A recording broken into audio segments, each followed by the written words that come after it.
Antes de empezar, déjame preguntarte algo. ¿Alguna vez has estado frente a la tumba de quien más amaste solo para darte cuenta de que nunca lo conociste de verdad? Ese momento en que tu mundo se derrumba, no por su muerte, sino por la verdad que dejaron atrás. Esto no es solo una historia, es mi vida. Y todo cambió en el funeral de mi esposo. Si alguna vez te han traicionado en silencio, quédate conmigo. Suscríbete al canal y cuéntame en los comentarios desde qué parte del mundo me estás viendo. El día del funeral de Guillermo fue gris, de un modo que no parecía solo el clima. Se sentía personal. Un cielo que te aplasta, recordándote lo sola que estás, aunque estés rodeada de gente. Llegué a la iglesia temprano, demasiado temprano. Pasé horas eligiendo qué ponerme. Oscuro, conservador, respetuoso. La viuda. Eso era yo ahora. Durante 27 años. Fui la esposa de Guillermo. No una vida glamorosa, sin clubes de campo ni mansiones. Solo noches tranquilas. Navidades los dos solos. Unas pocas vacaciones de vez en cuando. No tuvimos hijos. No pude, y Guillermo nunca me lo reprochó. Decía que yo era suficiente. Lo decía a menudo. También decía que viajaba por trabajo, 6 meses al año. Trabajaba en otra ciudad, logística y consultoría. Me decía, contratos corporativos. Odiaba la tecnología, evitaba los celulares. Decía que era anticuado. Le creí cuando entré a esa iglesia. No esperaba ver rostros desconocidos en los bancos. Pensé que eran de su trabajo, amigos que nunca conocí. Pero algo no cuadraba. La gente no me miraba con compasión. Me miraba como si no perteneciera ahí. Entonces la vi. Una mujer de mi edad, de pie, rígida al frente, vestida de negro como yo, pero con un dolor furioso, no destrozado. A su lado, 2 adultos. Un hombre de unos 30, una mujer algo menor. Me miraban como si fuera veneno, y no entendía por qué. No hasta que terminó la ceremonia, iba hacia la salida, cuando escuché la voz, fuerte, masculina, lo bastante alta para girar cabezas. Increíble. Tiene el descaro de aparecer aquí. Me congelé. Me giré. El hombre, uno de los hijos adultos, me señalaba su madre, la otra mujer. Le tomó el brazo, pero ya era tarde. Las palabras salían a borbotones. Destrozaste nuestra familia. No eras más que una amante, y ahora quieres compasión. Amante, risas, burlas. Murmullos se extendieron como incendio. No podía respirar. Miré a la mujer. Sus ojos no estaban confundidos, estaban llenos de dolor. Ella sabía quién era yo. Ella sabía. Y yo no tenía idea de quién era ella. Abrí la boca. Pero no salió nada. Mis piernas me sacaron de la iglesia. Mi corazón latía tan fuerte que no oía el mundo. Esa noche me senté sola en el suelo de mi sala, luces apagadas. Zapatos puestos. No lloré, no pude. Estaba en un shock que ralentizaba el tiempo. Guillermo tenía otra esposa, otra familia, hijos. Una vida. Los 6 meses fuera cada año. Eso era ellos. Y yo no era la esposa, era la otra mujer. Lo peor es que no tenía idea. Y eso lo hacía aún peor. Porque ahora no solo lloraba a un esposo, lloraba una vida que nunca tuve realmente. Y todos pensaban que yo lo sabía todo el tiempo. El silencio en mi casa ya no era tranquilo, era acusador. Vagué por las habitaciones como extraña en mi vida, tocando cosas que antes me consolaban. El olor del perfume de Guillermo aún estaba ahí, en el cuello de la chaqueta colgada junto a la puerta. Debería haberla tirado. No pude. En cada rincón, su fantasma se burlaba de mí. No con enojo, sino con secretos. 27 años. Una vida que pensé construimos juntos. Navidades, cumpleaños, aniversarios. Todo ahora parecía una obra de teatro. Porque, mientras yo escribía notas de amor y planeaba cenas, él tomaba la mano de otra en otra ciudad, celebrando el cumpleaños de otro hijo, besando a otra mujer. Buenas noches. Y aún así, lo amé. Eso hacía que la traición se sintiera como un corte profundo. Me senté en el sofá, sosteniendo nuestra foto de boda. La estudié buscando respuestas que no encontraría. Hubo señales, llamadas nocturnas que atendía afuera. La maleta que nunca me dejaba empacar. Era posible que elegí no ver. Mi celular vibró. Un mensaje de una amiga en común o alguien que pensé que era amiga. Solo decía, vi lo que pasó en el funeral. No puedo creer que le hicieras eso a su verdadera familia. No me contactes otra vez. Verdadera familia. Esas palabras me cortaron más que nada en el funeral. No paró ahí. Esa noche descubrí una serie de publicaciones circulando en redes. Fotos del funeral. Mi rostro borroso, pero reconocible. La amante que se presentó de negro. Un pie de foto decía: vivió de su dinero mientras él moría. Otro solo esperaba que muriera para quedarse con todo. Me sentí enferma. Mi correo se llenó de mensajes de odio, llamándome mentirosa, ladrona, una víbora. Algunos de gente que no veía en años, otros de desconocidos. Nadie me preguntó qué sabía. A nadie le importó. No dormí esa noche. Solo me senté en la mesa de la cocina, mirando el suelo, tomando té que no podía saborear. Por la mañana estaba entumecida y aún una parte de mí se aferraba a una pequeña esperanza. Tal vez todo era un malentendido. Tal vez Elena había malinterpretado a Guillermo. Tal vez no eran sus hijos. Tal vez. Pero cuando revisé los registros financieros, la verdad se endureció. Había vuelos cada 6 meses, exactamente programados.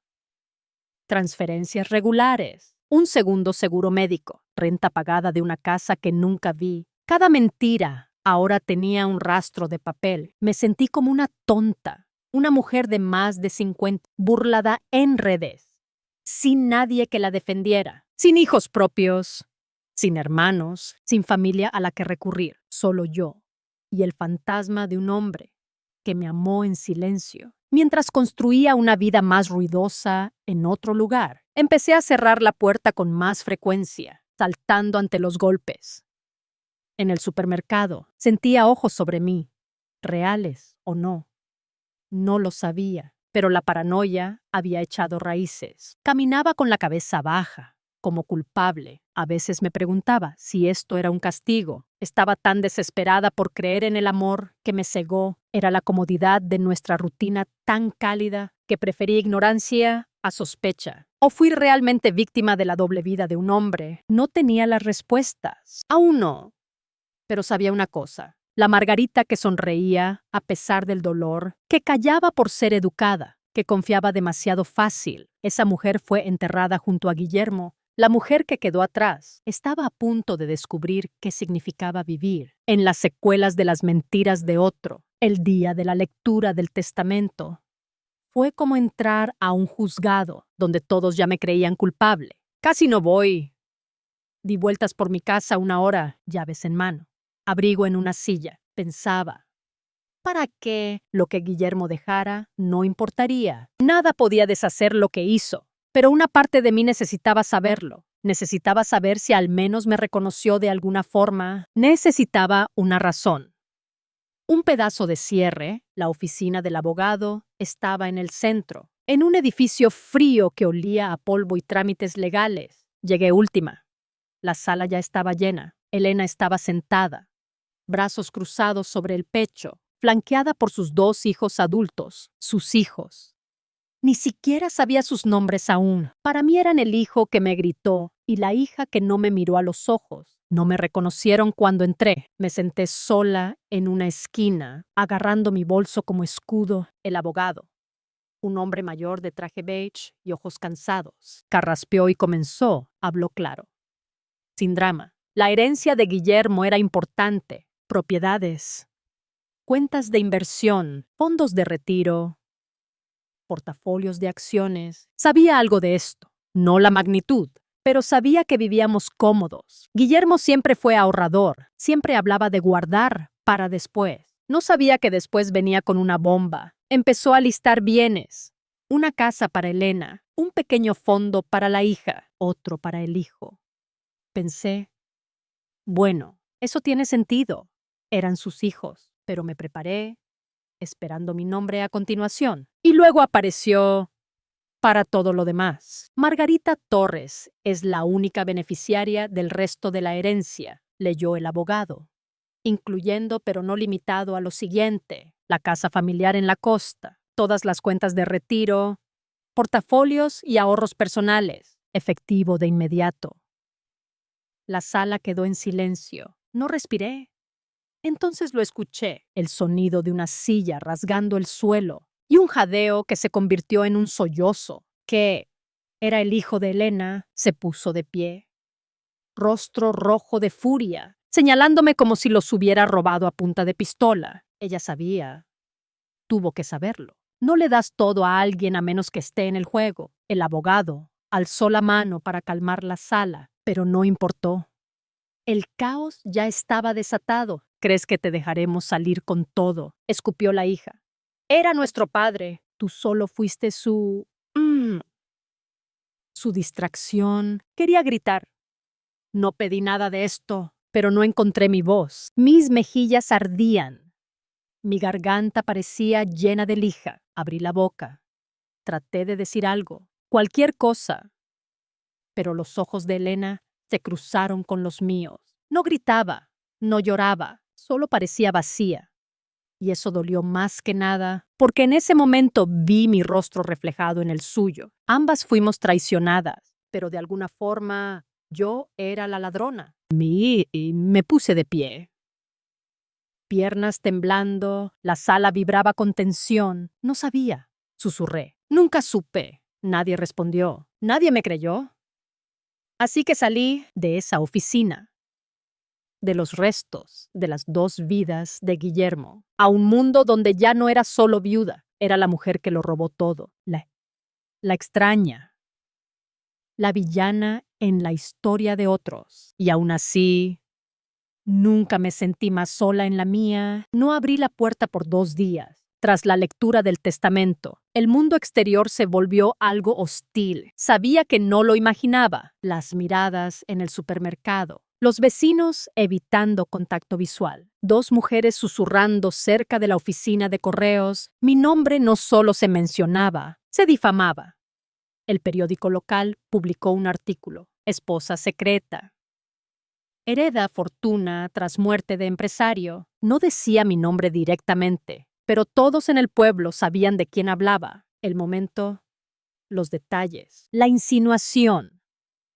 Fue suficiente. Dentro de mi casa tampoco encontraba paz. Cada esquina me recordaba a Guillermo, sus pantuflas junto a la puerta trasera, su cepillo de dientes aún en el baño. Debería haberlo tirado. No lo hice. No pude. En cambio, me senté en la cocina, mirando una carpeta con estados de cuenta, documentos legales y títulos de propiedad, todo ahora a mi nombre.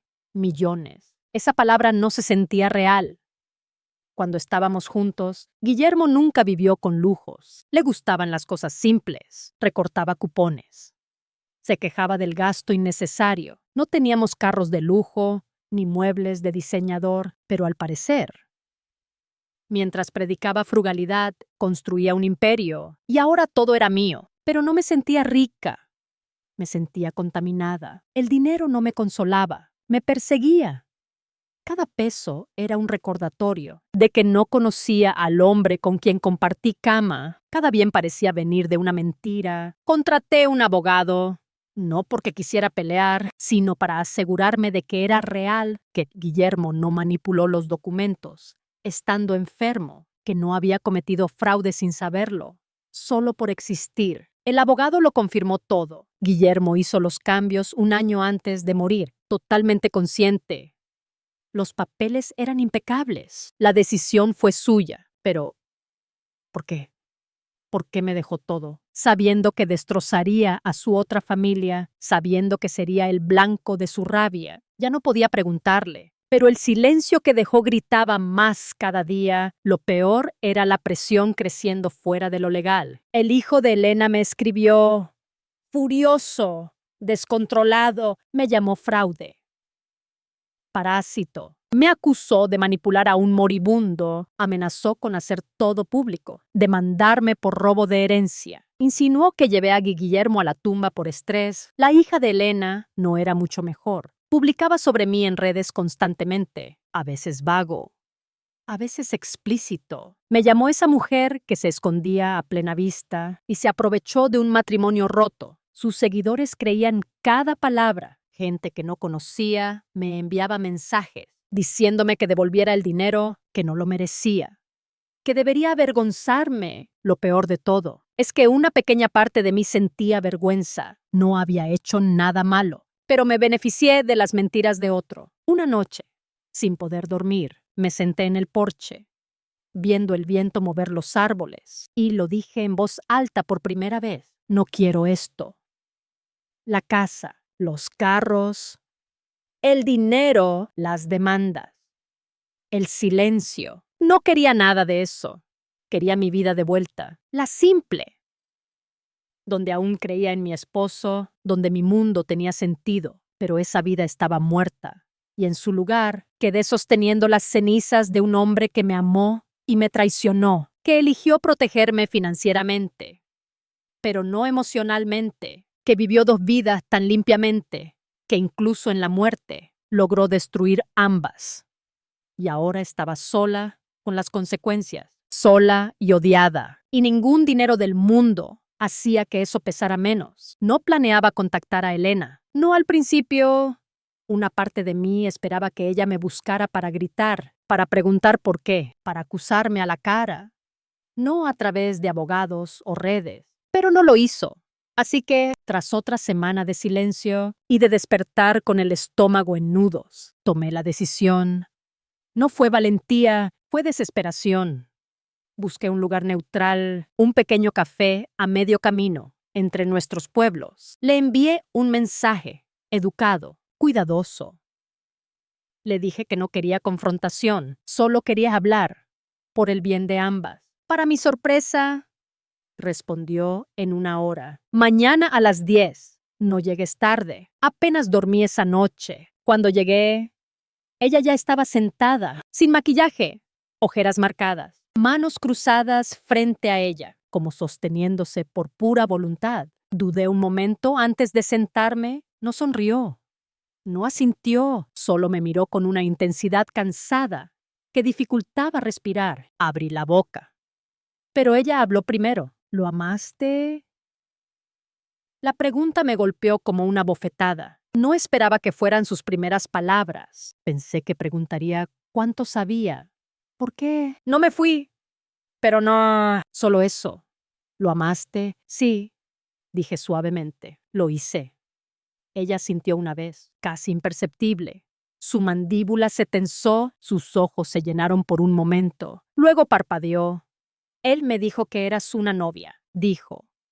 Una de muchas, antes de casarnos. Pregunté una vez si habían vuelto. Se rió. Me dijo que no me preocupara. Tomó su café. Sus manos temblaban ligeramente. Nos mintió a ambas por más de 2 décadas. 25 años organizando cumpleaños alrededor de viajes de trabajo. 25 años viendo a mis hijos esperar en la ventana cada junio, sabiendo que no volvería hasta Navidad. No podías hablar. ¿Sabes qué duele más? Continuó. No que te dejó todo a ti, ni siquiera que no sabías de nosotros. Es que durante todos estos años pensé que yo era la única siendo tolerada, pero resulta que ambas éramos mantenidas. La palabra pesó entre nosotras. Mantenidas. Asentí lentamente. Solía imaginar nuestro futuro. Dije, quedo. Sentados en el porche juntos, viejos, cansados, viendo pasar las estaciones. Pensé que teníamos tiempo. Ella soltó una risa amarga. Tiempo. Ese hombre dividió cada segundo como tablero de ajedrez. Las fiestas siempre eran lo peor. Y ahora mis hijos me odian porque no luché más. Piensan que permití esto, que no fui suficiente. La miré. Elena, te juro, no sabía ni un minuto. Si lo hubiera sabido, ¿te habría sido? Preguntó, no acusadora, solo curiosa. Dudé. No lo sé. Quiero creer que sí, pero 27 años son muchos recuerdos para borrar. Ella asintió lentamente. Igual. Nos sentamos en silencio. 2 mujeres, lado a lado, curando heridas idénticas causadas por el mismo hombre, eventualmente. Sacó un sobre gastado de su bolso, lo dejó en nuestra caja fuerte, una copia de su testamento original. Antes de cambiarlo, lo deslizó sobre la mesa. En él, ella era la única beneficiaria. Creo que sabía que se estaba muriendo, dijo. Y creo que pensó que debía elegir. Tal vez pensó que dejarte todo compensaría algo. Tal vez era su idea del amor. Miré el papel. Mi nombre ni siquiera estaba ahí. No pedí el dinero. Dije, aún no sé qué hacer con él. Me miró. Esta vez más suave. Yo tampoco. Salimos del café sin darnos la mano, sin abrazos, sin cierre, pero al alejarme, sentí algo que no sentía en semanas. No paz, no perdón, pero entendimiento. Y tal vez, solo tal vez, ese fue el primer paso hacia algo parecido a sanar. No planeaba contactar a Elena. No al principio. Esperaba que ella me buscara para gritar, para preguntar por qué, para acusarme a la cara, no por abogados o redes, pero no lo hizo. Así que, tras otra semana de silencio y de despertar con el estómago en nudos, tomé la decisión. No fue valentía, fue desesperación. Busqué un lugar neutral, un café a medio camino entre nuestros pueblos. Nadie nos conocía. Le envié un mensaje, educado, cuidadoso. Dije que no quería confrontación, solo hablar. Por el bien de ambas. Para mi sorpresa, respondió en 1 hora. Mañana a las 10, no llegues tarde. Apenas dormí esa noche. Cuando llegué, ella ya estaba sentada, sin maquillaje, ojeras marcadas, manos cruzadas frente a ella, como sosteniéndose por pura voluntad. Dudé un momento antes de sentarme. No sonrió. No asintió, solo me miró con una intensidad cansada que dificultaba respirar. Abrí la boca, pero ella habló primero. ¿Lo amaste? La pregunta me golpeó como una bofetada. No esperaba que fueran sus primeras palabras. Pensé que preguntaría cuánto sabía, por qué. No me fui. Pero no, solo eso. ¿Lo amaste? Sí, dije suavemente. Lo hice. Ella sintió una vez, casi imperceptible. Su mandíbula se tensó, sus ojos se llenaron por un momento, luego parpadeó. Él me dijo que eras una novia, dijo. Una de muchas antes de casarnos. Pregunté una vez si habían vuelto, se rió. Me dijo que no me preocupara. Tomó su café. Sus manos temblaban ligeramente. Nos mintió a ambas por más de 2 décadas, 25 años, organizando cumpleaños alrededor de viajes de trabajo y 5 años viendo a mis hijos esperar en la ventana cada junio, sabiendo que no volvería hasta Navidad. No podía hablar. «Sabes que duele más», continuó. «No que te dejó todo a ti, ni siquiera que no sabías de nosotros. Es que durante todos estos años pensé que yo era la única siendo tolerada, pero resulta que ambas éramos mantenidas». La palabra pesó entre nosotras. «Mantenidas».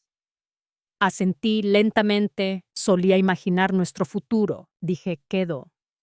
Sentados en el porche juntos, viejos, cansados, viendo pasar las estaciones. Pensé que teníamos tiempo. Ella soltó una risa amarga. Tiempo.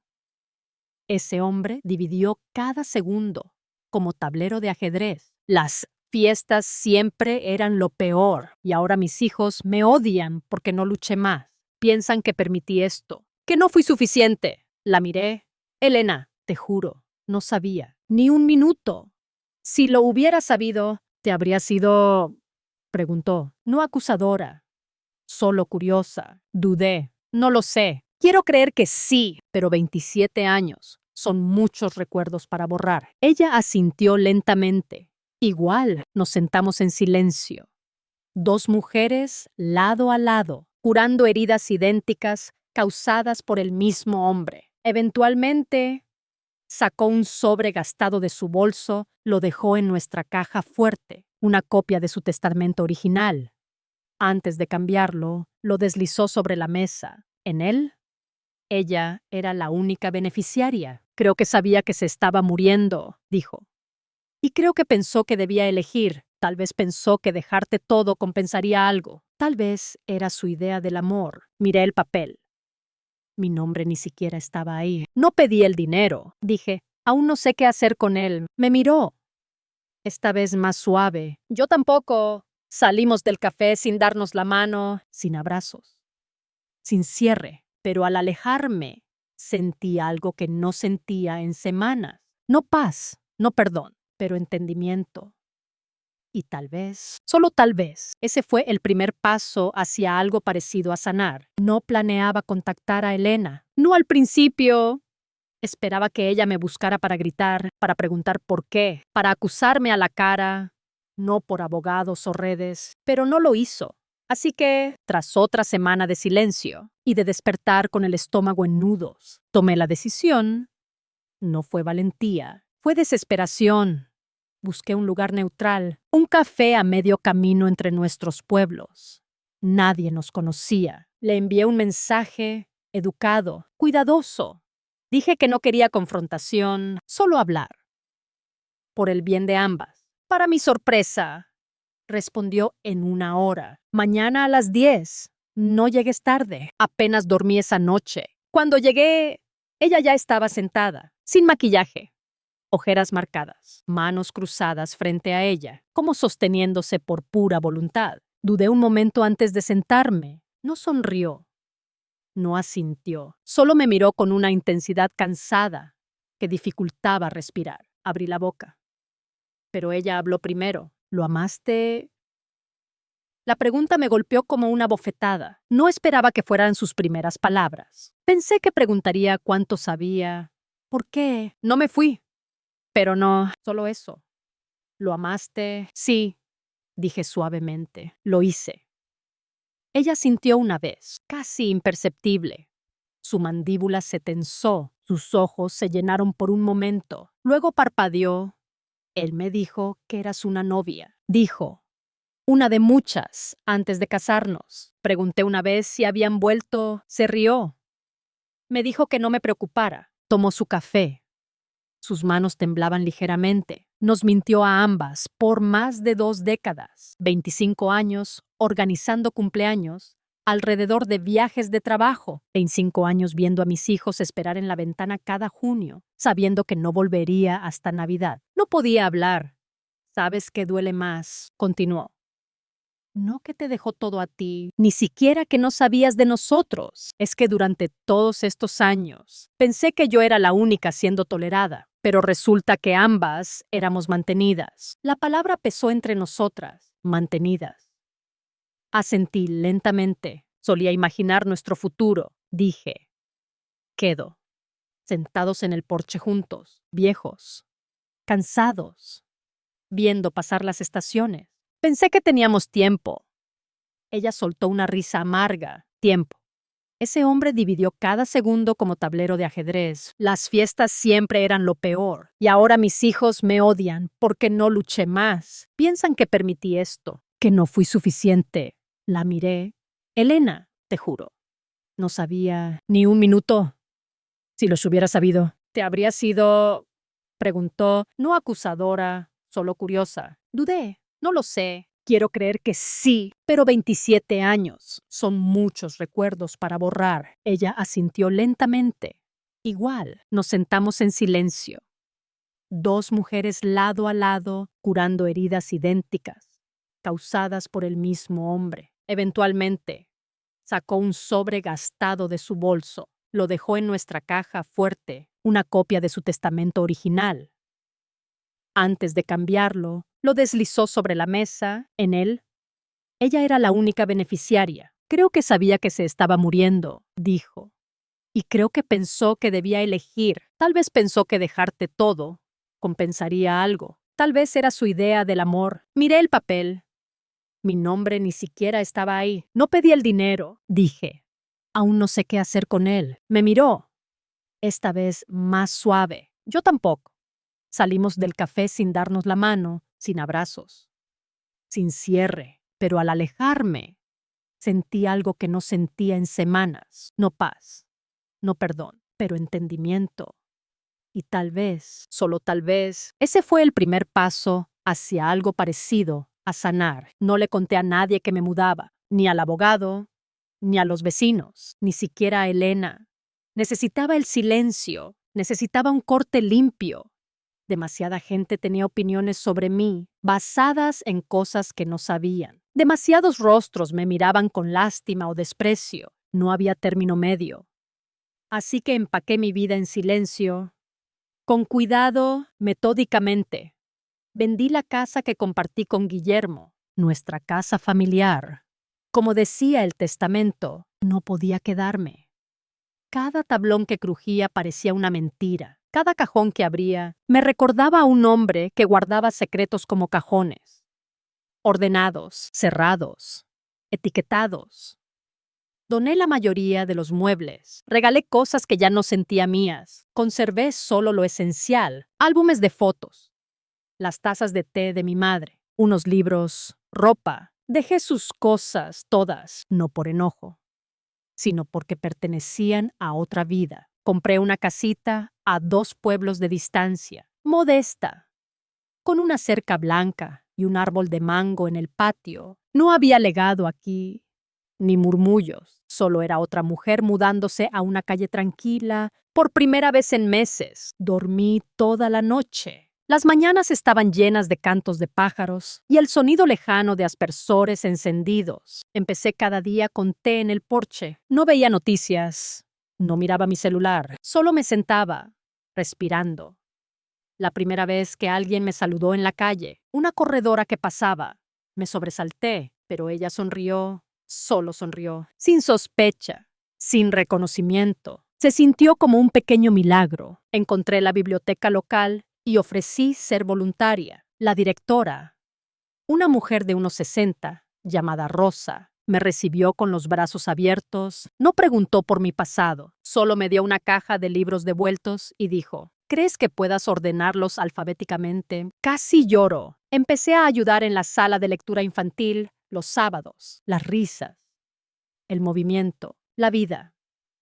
Me recordaban que aún había partes del mundo no tocadas por la traición. Adopté un perro, un mestizo del refugio local, tamaño mediano, dorado, con una oreja caída. Lo llamé Junio, por el mes en que todo se derrumbó y el mes en que elegí reconstruir. Me seguía a todas partes. Dormía junto a mi cama.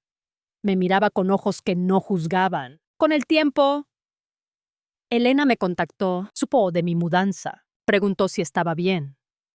Le dije que sí. Luego, un sábado, vino a visitarme. Trajo galletas, no caseras, pero de una panadería de su pueblo. Dijo que me encantarían. Nos sentamos en el porche, Junio a nuestros pies, y hablamos por horas. No de Guillermo, de libros, de noticias, de jardinería, de la vida. Sus visitas se hicieron mensuales, luego más frecuentes. Un día vino con sus nietos. Eran tímidos al principio, inseguros, pero Junio hizo su magia y al final de la tarde jugaban a lanzar la pelota en mi patio y me llamaban señorita Maggie. No sabía cómo sentirme al respecto. Nunca tuve hijos. Nunca pensé que tendría ese título, pero escucharlo, tentativamente, amablemente, hizo algo en mí que no sentía en mucho tiempo. Un sentido de pertenencia. No intenté ser el reemplazo de nadie. No di consejos. Solo estuve ahí, presente, paciente.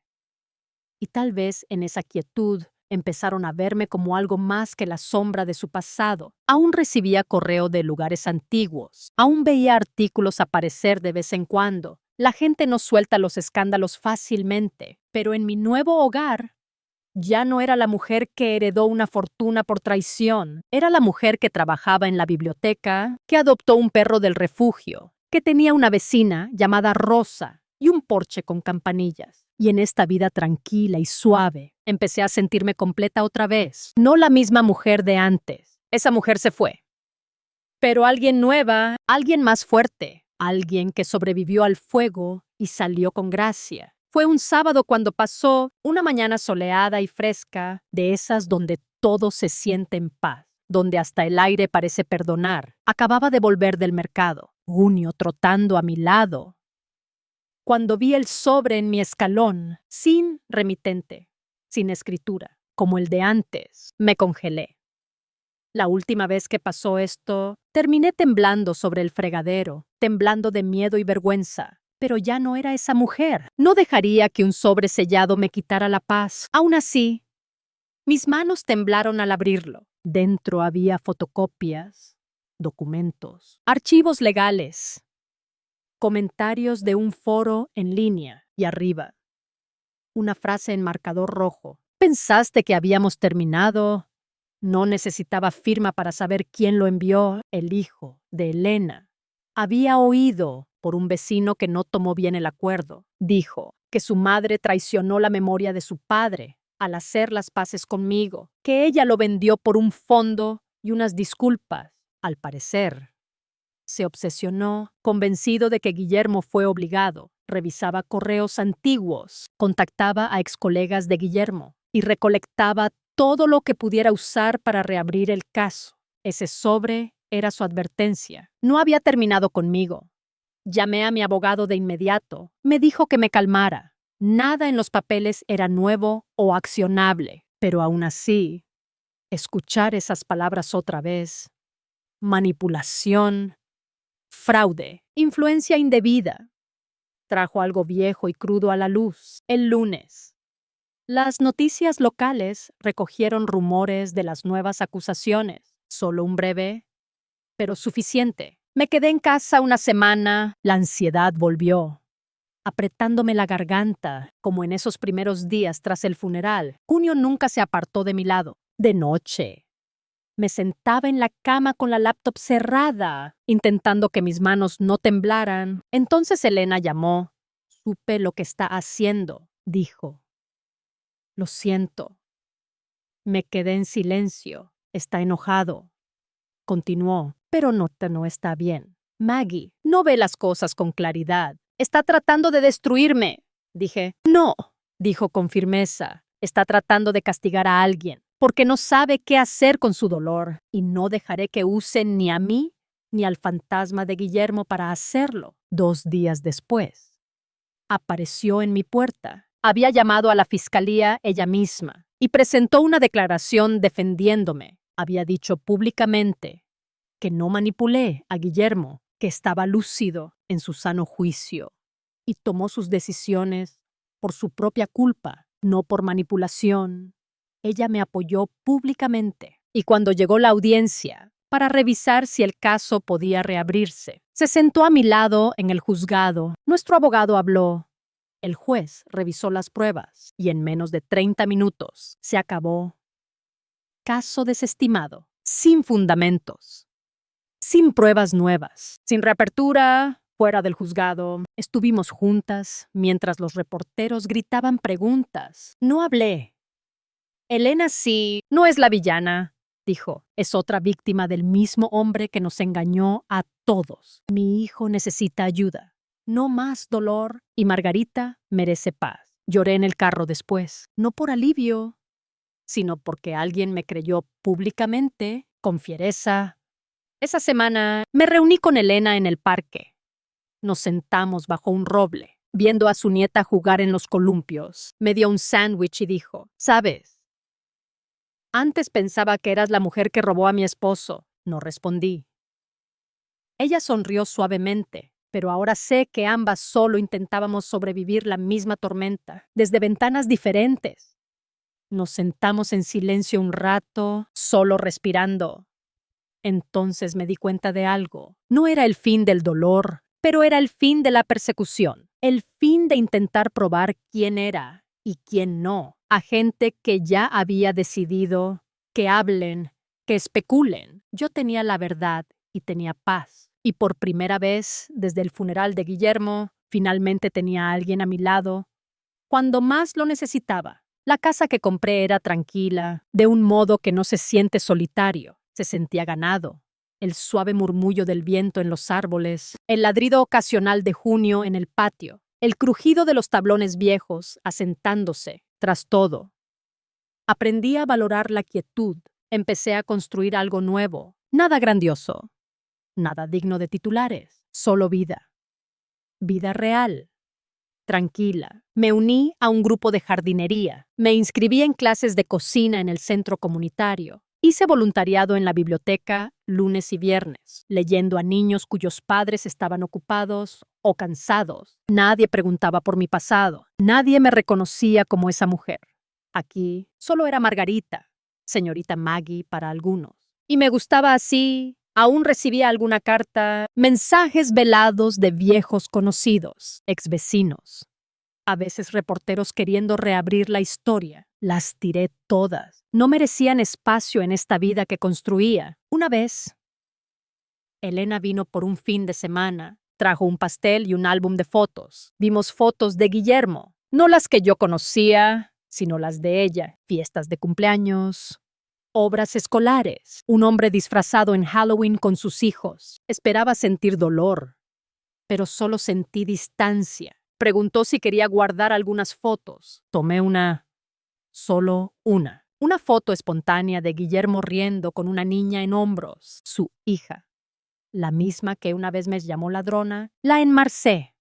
La puse en el pasillo trasero, no como un altar a él, sino como recordatorio de la verdad, del peso del engaño, de lo que costó a todos.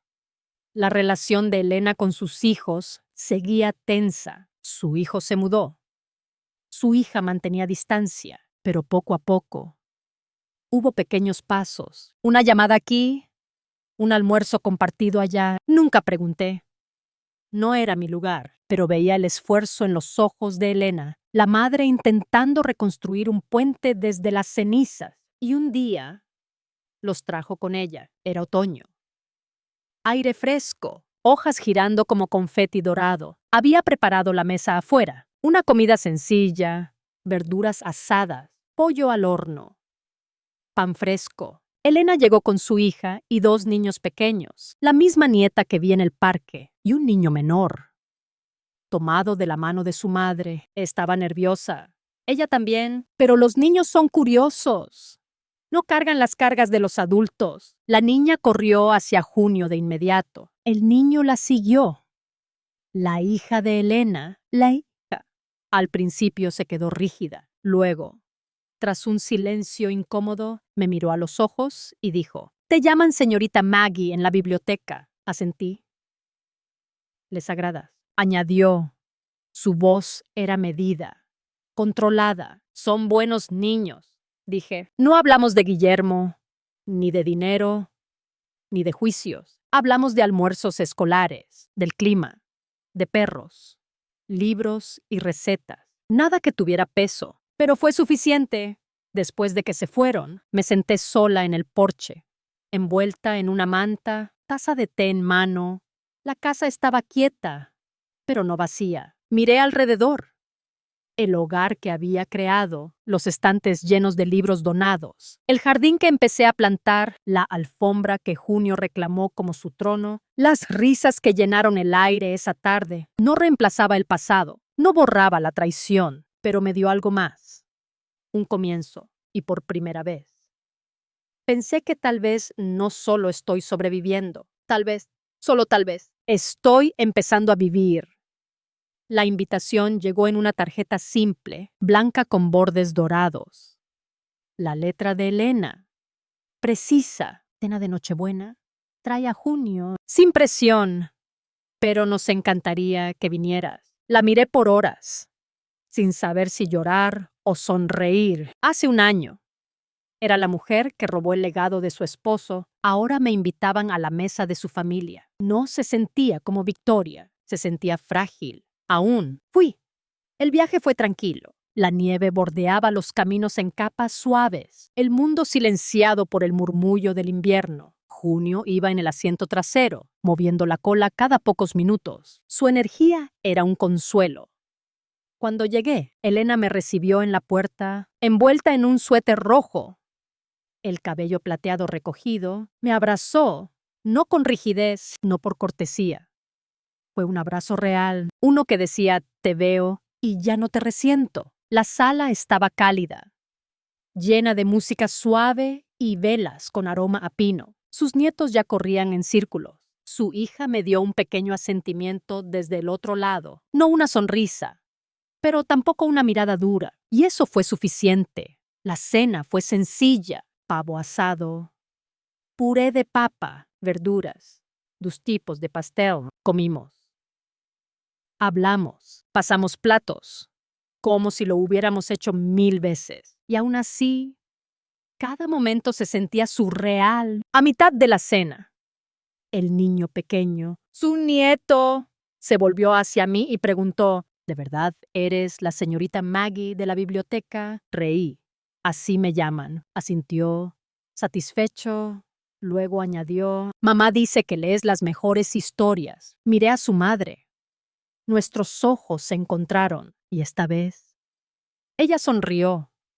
Más tarde, tras lavar los platos, y mientras los niños construían una torre de Lego cerca del árbol, Elena se sentó a mi lado en el sofá con una copa de vino. «¿Sabes?», dijo. «El año pasado pensé que esta noche nunca pasaría. Pensé que nunca podría mirarte sin enojo». Asentí, en silencio. «Pero ahora», continuó, «cuando te veo, no veo traición. Veo supervivencia. Veo gracia». Sentí mi garganta apretarse. Miré el árbol, las luces, las medias. Este hogar, esta familia, tan distinta a la mía, tan lejos de lo que pensé que tendría, y aún así, aquí estaba. Nunca intenté reemplazarte, susurré. Ni siquiera sabía que había algo que reemplazar. Lo sé, dijo. Ahora lo sé. No hablamos después de eso. No necesitábamos. Más tarde, justo antes de irme, su nieta se acercó con una tarjeta hecha a mano. Figuras de palitos dibujadas con marcador, una con una coleta gris, otra con un perro de oreja caída. Decía: «Para tía Maggie. Feliz Navidad». Tía. Me quedé en la puerta, tarjeta en mano, y mi corazón se abrió, no por dolor, sino por la sanación más suave. Había sido la extraña, la baja amenaza, la ladrona. Pero aquí, en este momento, en esta sala cálida, imperfecta, complicada, tenía un lugar, una nueva familia, una nueva identidad, no construida sobre los secretos de otro, sino en mi verdad, mis elecciones. La dignidad silenciosa de haber soportado. Y mientras manejaba a casa esa noche, con la nieve cayendo otra vez, me di cuenta de algo. Perdí todo lo que pensé que importaba, y de alguna forma gané algo aún más real. La primavera llegó lentamente, despejando con suavidad el frío de la tierra. El árbol de mango en mi patio brotó hojas verdes, como pequeñas promesas. El canto de los pájaros volvió a las mañanas. Había paz en el aire, un entendimiento tácito de que algunas cosas terminan para que otras comiencen. Paseaba a Junio cada mañana por los senderos del vecindario, saludando a rostros conocidos, charlando con la bibliotecaria sobre nuevos libros, ayudando a niños a elegir libros en tardes lluviosas. Aquí nadie susurraba sobre mi pasado. Nadie preguntaba por Guillermo. Me conocían simplemente como señorita Maggie, la mujer que leía con demasiadas voces, que siempre tenía golosinas para perros en el bolsillo, que sonreía aunque sus ojos a veces cargaran sombras, y eso era suficiente. Pero no siempre era fácil. A veces el pasado volvía en pequeños detalles, un recuerdo, una foto en un libro viejo, un artículo que alguien reenviaba sin pensar. A veces, de noche, despertaba buscando un espacio en la cama que ya no era de nadie, pero el dolor era diferente ahora. No sangraba, pulsaba, tranquilo, manejable. Aprendí a vivir con él. Una tarde me senté en el porche con Elena. Ya no hablábamos mucho. Cuando nos veíamos, no necesitábamos. El silencio entre nosotras pasó de incómodo a sagrado. Tomamos té. Vimos a Junio rodar en el césped. Escuchamos las risas de sus nietos en el patio. Su hija venía más seguido. Su hijo, aún distante, escribió una carta de disculpa, corta, pero sincera. La sanación nunca es lineal, pero estaba ocurriendo. Pienso en él a veces, dijo Elena, mirando el cielo, no en las mentiras, solo en los momentos. El hombre que nos dejó ver. Asentí. Yo también. No fingimos que lo bueno borraba lo malo. No lo envolvimos en un perdón que no merecía, pero reconocimos las piezas que dejó atrás y la fuerza que tomó levantarnos de sus ruinas. Me alegra no haber dejado que nos quitara todo. Dije, quedo. Elena me miró. No lo hizo. Aún teníamos nosotras. Y ahora tenemos esto. Esto. Un lazo improbable, nacido de la traición, pero moldeado por elección. Cuando se fue ese día, me quedé en el porche mucho después de que el sol se ocultara. Junio apoyó su cabeza en mi pie. La brisa traía el aroma de lilas en flor, como las que mi madre cultivaba, y pensé en la mujer que era hace un año, la que estuvo en un funeral, y supo que todo lo que conocía era mentira. La mujer que fue humillada, atacada, abandonada. La mujer que heredó no solo una fortuna, sino una maldición. Enterré a esa mujer. No con rencor, con reverencia, porque sobrevivió y en su lugar me convertí en alguien más fuerte, alguien que no necesitaba gritar para ser escuchada, alguien que no necesitaba probar nada a nadie, alguien que tomó una vida rota y la reconstruyó. Un ladrillo, firme y tranquilo a la vez. No solo encontré paz, la reclamé.